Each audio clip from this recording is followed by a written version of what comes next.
Hi bro. Hello bro, hi. రావాల్సి వచ్చింది bro. యాక్చువల్గా ప్యాషన్ అని ఏం లేకుండే ముందు, రావాల్సి వచ్చింది.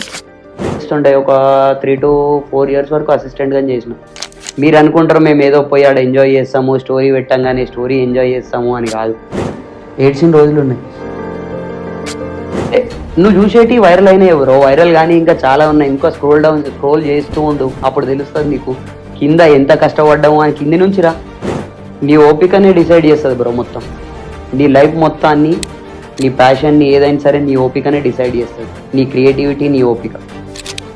పంతులకి మేము అడ్డం వస్తామో, మాకు పంతులు అడ్డం వస్తాడో తెలియదు. ఆ గొడవ అయిపోతుంది. ఆ గొడవ మీరు ఫోటోలు తీస్తుర్రా, మమ్మల్ని డిస్టర్బ్ చేస్తుర్రా అని తిట్టేటోళ్ళు ఇంకోళ్ళు ఉంటారు. షూట్ చేస్తున్న వాళ్ళు ఎప్పుడు తెలియదు బ్రో, ఎప్పుడు తెలుస్తుంది తెలుసా? ఫ్యామిలీ ఫంక్షన్స్ తప్ప మిగతా అన్ని ఫంక్షన్స్ అటెండ్ అవుతాం బ్రో. అన్నీ వేస్తాం, మంచిగా అవుతుంది వంట, తింటాం, అక్కడికి పోతాం.